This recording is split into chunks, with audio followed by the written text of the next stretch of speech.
존경하는 국민 여러분, 안녕하십니까? 한나라당 경기도당 위원장 남경필 의원입니다. 대선을 불과 사흘 앞두고 정말 어처구니 없는 일이 또 일어났습니다.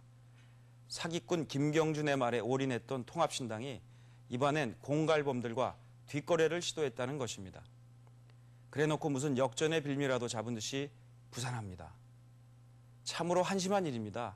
한편으론 측은하기까지 합니다. 자, 이건 또 무슨 얘기인가 궁금해하실 국민들 많으실 것 같아 간단히 말씀드리겠습니다. 어제 저녁 이명박 후보를 협박해 돈을 뜯어내려 한 공갈 협박범들이 한나라당의 신고로 붙잡혔다는 소식 뉴스로 들으셨을 겁니다. 그 공갈범들이란 이명박 후보가 한 강연회에서 BBK가 내 것이다 라고 말한 동영상이 있다며 이를 믿기로 수십억을 요구해온 그런 사람들입니다. 이름하여 광운대 동영산 공갈범들은 정동영 후보 측에 30억 원을 요구했고요. 정 후보와도 직접 통화를 했고 여당의 정봉주 의원으로부터는 30억 플러스 알파를 주겠다는 회유도 받았다고 말했습니다. 공갈범들의 협상 시도가 있으면 신고부터 해야지. 그들과 뒷거래를 해서라도 한 건 하려고 하다니 비겁한 행위입니다. 사기꾼 김경중에 목숨 걸더니 이제는 공갈 협박범과 손을 맞잡겠다는 겁니까? 표만 되면 악모와도 손을 잡겠다는 겁니까? 아무리 표가 급해도 범죄자들과 손잡고 남 모함하려는 정치 공작에 대한 미련 제발 그만두십시오. 이에 반해 한나라당은 공갈범들의 요구를 이런지하에 거절하고 바로 112에 신고해 체포토록 했습니다. 거릴 것이 하나도 없기 때문에 구릴 것이 없기 때문에 당당하게 신고한 것입니다. 공갈범이 내놓은 동영상에 나오는 내용은 새로울 것이 없습니다. 문제의 동영상은 2000년 1월에 BBK 투자자문회사 사장인 김경준을 LK뱅크의 대표로 영입했다 하는 이런 표현을 이명박 후보가 BBK로 설립했다라고 잘못 말한 것일 뿐입니다. LK, BBK, 소위관계 등 복잡한 내용을 간단하게 소개하면서 생긴 해프닝일 뿐입니다. 단순한 말실수인 것이죠. 당시 광운대강이 하루 전날인 2000년 10월 16일자 동아일보를 보시면 이 사실을 확인하실 수 있습니다. 검찰도 수사 당시에 이미 검토한 내용이라고 확인했습니다.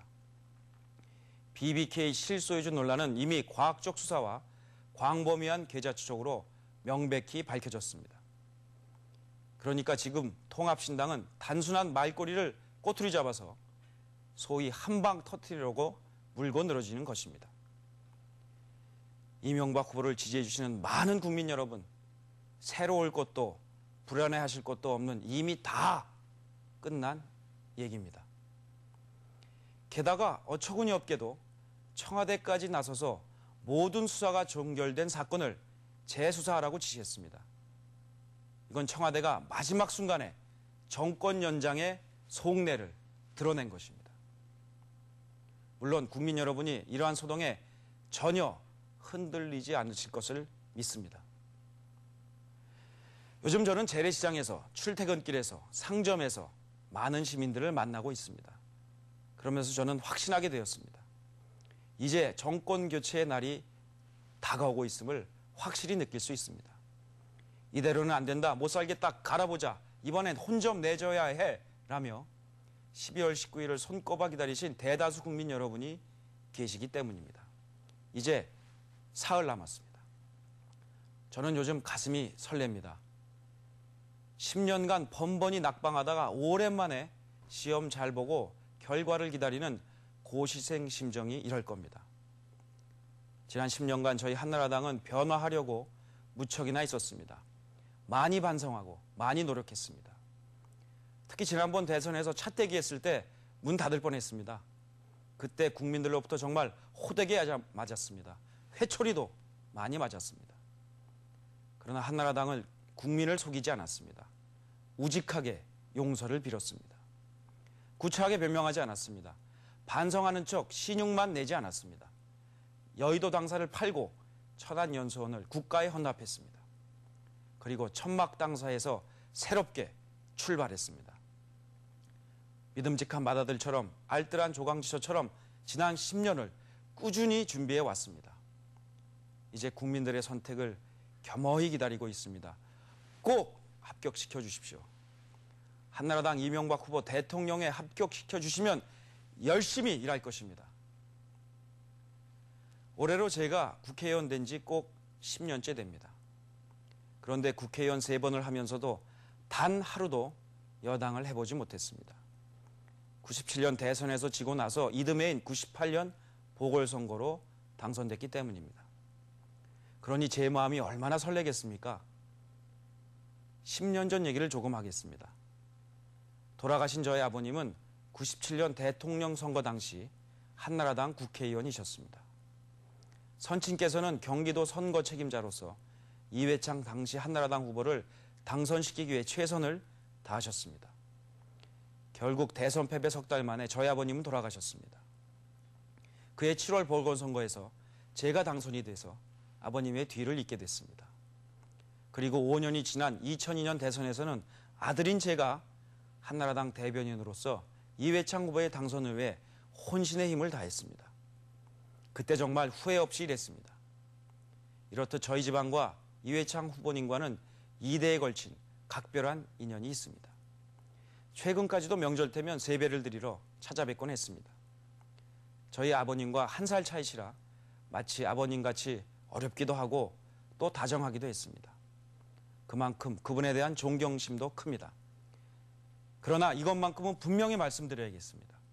왜냐하면 제가 존경하는 그분이 지금 옳지 않은 길을 가시기 때문입니다. 지금이라도 옳은 길로 돌아오시기를 바라는 간절한 마음 때문입니다. 지금 그분이 가시는 그 길은 원칙에 어긋나는 일입니다. 치열한 경선을 통해 선출된 후보를 돕는 것이 당원의 도리이고 민주주의의 원칙입니다. 평소 그분의 소신과도 또한 맞지 않습니다.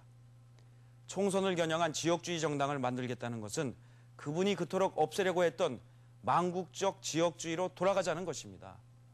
그분이 평생 지켜온 법치주의에도 정면으로 배치됩니다. 대법관과 총리를 지내신 그분이 이 나라 검찰의 수사를 부정하는 것은 대한민국의 법과 질서를 부정하는 것입니다. 무엇보다 정권 교체를 바라는 국민이 분열되고 있습니다. 얼치기 좌파 정권으로부터 건전한 보수 세력으로의 정권 교체를 바라는 국민이 분열되고 있습니다. 보수 세력이 분열하면, 야권이 분열하면 누가 제일 좋아하겠습니까? 정권 연장을 노리는 세력이 제일 좋아합니다. 노무현 대통령, 정동영 후보, 현 집권 세력이 제일 좋아합니다.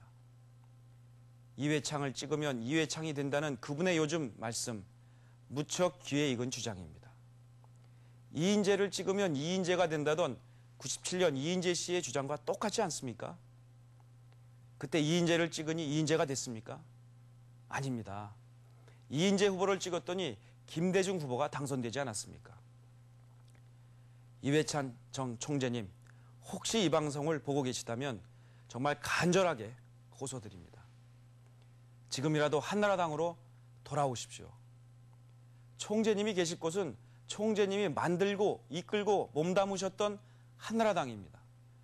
총재님 말씀대로 진정한 정권 교체를 위해 함께 힘을 모아주십시오. 소신과 원칙의 지도자로 한나라당과 나라의 어른으로 다시 돌아오셔야 합니다. 간절한 마음으로 부탁드립니다. 내친 김에 통합신당 정동영 후보에게 몇 말씀 드리겠습니다. 정 후보께서는 지난 12일 TV연설에서 이명박 후보의 경영 능력을 깎아내렸습니다. 그리고 거리 유세와 TV토론에서도 여전히 물 건너간 BBK 사건의 모든 것을 건 듯한 모습입니다. 바로 오늘까지도 그랬습니다. 무엇 때문에 그렇게 집요하게 이명박 후보 욕만 하십니까? 지지율 때문입니까? 그렇다면 정 후보님 지지율이 치솟아 오르고 이명박 후보의 지지율이 곤두박질 쳐야 하는데 어떻습니까? 오히려 이명박 후보의 지지율이 올라가고 있지 않습니까? 왜 그럴까요? 우리 국민들은 남 욕하는 거 좋아하지 않습니다. 특히 대통령 후보에 비해서는 남의 욕이 아니라 나의 비전을 듣고 싶어 합니다. 또한 우리 국민들 이제 말로 판단하지 않습니다. 실천과 업적으로 판단합니다. 이 대목을 이해 못하면 여당의 김근태 의원님 말씀대로 국민의 노망 든 것 같다는 생각이 들 겁니다. 그러나 국민들 탓하지 마십시오. 그동안 국민을 속인 대가입니다. 한두 번 말로 속일 수는 있습니다만 결코 길게는 못 갑니다. 그런데 아직도 민심을 잘 모르시는 것 같습니다. 참으로 안타깝습니다. 답답합니다. 제가 만일 정동영 후보라면 그렇게 안 합니다. 왜 남을 깎아내리고 내가 올라가려고 합니까? 이런 거 이제 국민들이 안 좋아한다니까요. 네거티브 한 방의 추억은 이제 버리세요. 사기꾼의 입만 바라보고 어디까지 가실 겁니까? 지금부터라도 내 얘기, 내 주장, 내 비전을 보이십시오. 그게 정답입니다. 그런데 자꾸만 엉뚱한 방향으로만 가려고 합니다. 지금 이 시간에도 국회에서는 극한 대치가 되고 있을 겁니다. 시커먼 기름띠 때문에 국민들의 가슴이 타들어가는데도 말입니다. 이는 여당이 발의한 BBK 특검법 때문입니다. 대통령 선거 투표일을 사흘 앞두고 국회는 아수라장이 되고 있습니다. 정 후보님 무엇을 위한 특검법입니까? 대통령 선거를 이기기 위한 마지막 승부수입니까? 그것도 아니지 않습니까? 대선엔 이미 관심도 없고 결국 내년 총선을 겨냥한 것 아닙니까? 모든 것을 총선에 유리한가 불리한가로만 따지는 것 같습니다. 국회가 난장판이 되든 말든 국민이 눈살을 찌푸리든 말든 국정이 마비되든 말든 당 전체가 선거의사를 접고 BBK 특검에 올인하는 것은 수단 방법 가리지 않고 전통적인 지지층을 직결시켜서 총선에서 재미 보자는 것 아닙니까? 역사의 시계를 과거로 돌리려 하지 마십시오. 다른 건 몰라도 지역주의만큼은 이용해서는 절대 안 됩니다. 그랬다간 국민들로부터 레드카드 받습니다. 정 후보님 그리고 여당 의원님 여러분, 총선보다는 이 나라를 먼저 생각해 주십시오. 간곡히 부탁드립니다. 존경하는 국민 여러분, 지난 13일 공표된 마지막 여론조사들을 보면 이명박 후보의 지지율은 대략 45% 정도였습니다. 반드시 투표하겠다는 분들의 경우 지지율이 49.9%에 달했습니다. 국민 여러분이 보내주신 뜨거운 성원 정말 감사드립니다. 그러나 조금만 더 보태주십시오. 저희 한나라당과 이명박 후보에게 제대로 확실하게 힘을 실어주십시오. 87년 직선제 부활 이후 처음으로 국민 절반 이상의 지지를 받는 대통령을 만들어주십시오. 남녀와 빈부와 나이와 지역을 넘어 전 국민들로부터 골고루 사랑받는 국민 대통령을 탄생시켜 주십시오. 그래서 국민 대통합의 꿈을 이룰 수 있게 해주십시오. 국민의 힘을 하나로 모아 경제 성장과 양극화 극복 두 마리 토끼를 잡을 것입니다. 우리 모두에게는 꿈이 있습니다. 젊은이들에게는 좋은 일자리를 갖고 싶은 꿈이 있습니다. 이제 갓 결혼한 신혼부부는 건강한 아이를 낳아 내 집에서 잘 키우고 싶은 꿈이 있습니다. 이제 은퇴하실 분들은 안정된 노후를 꿈꾸고 계시겠죠. 공부하는 학생들 가정에서는 좋은 교육에 대한 꿈을 꾸실 겁니다. 근데 교육 얘기만 나오면 가슴이 답답해지는 분들이 많으실 겁니다. 학부모님 여러분, 하향 평준화 교육정책, 자고나면 바뀌는 입시제도, 특히 이상한 수능 등급제도 때문에 마음고생이 얼마나 크십니까? 참여정부와 여당이 고집하는 이름뿐인 공교육 정상화, 결국 무엇입니까? 똑같이 교육시켜서 고만고만한 인재 길러내자는 겁니다. 이런 방식으로는 국가 발전을 이끌어갈 인재를 키워낼 수 없습니다. 무한지식 경쟁 시대, 우수한 인재가 곧 국제 경쟁력이 됩니다. 국민 여러분, 마이크로소프트를 창업한 빌 게이츠 다 아시죠? 살아있는 빌 게이츠가 벌써 우리나라 어린이들이 읽는 위인전에 나오더군요. 그런데 이런 빌 게이츠도 어릴 때는 학교 생활에 잘 적응하지 못했던 것 같습니다. 하루는 선생님이 그의 아버지를 오시라고 해서 이렇게 말했답니다. 빌에게 사람들이 알아볼 수 있는 글과 그림을 그리게 아버님이 잘 타일러 주세요. 그러나 아버지는 빌에게 이렇게 말했답니다. 나는 너를 믿는다. 내가 너무나 뛰어나서 사람들이 이해하지 못할 뿐이야. 그때 그가 보통 아이가 되기를 강요받았다면 몇십만 명을 먹여 살리고 기부금도 몇조 원씩 내는 위인 빌 게이츠가 아니라 평범한 빌 게이츠가 됐을 겁니다. 우리 교육도 변화가 필요합니다. 고교 다양화 300 프로젝트, 마이스터 고등학교, 자율형 사립고 100개 설립, 대입 자율화, 이렇게 새로운 교육을 통해 가난의 대모님을 끊어내고 국제 경쟁력을 가진 인재들을 길러내겠다는 한나라당 이명박 후보의 약속입니다. 우리 교육 바뀌어야 합니다. 이대로는 안 됩니다. 아이들은 멍들어가고 국가 경쟁력은 추락합니다. 국민 여러분, 박태환, 김연아, 박지성, 최경주 선수, 이름만 들어도 기분이 좋아지시죠? 박지성 선수는 특히 제 고향 수원 출신입니다. 그래서 박지성 선수가 나온 날에는 잠을 자지 못합니다.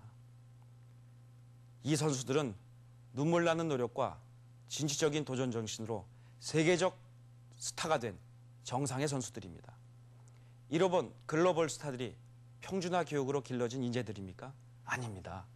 이들은 우리의 교육 시스템을 뛰어넘어 배출된 영재들입니다. 창의적 교육이 길러낸 국민 스타들입니다. 존경하는 국민 여러분, 각 분야에서 최고의 국민 인재들을 길러내는 일, 한나라당이 해내겠습니다. 국민 일꾼 이명박 후보가 해내겠습니다. 존경하는 국민 여러분, 이명박 후보에게 힘을 몰아주십시오. 말이 아닌 일로서 보답할 것입니다. 물론 이명박 후보에게 부족한 것도 많습니다.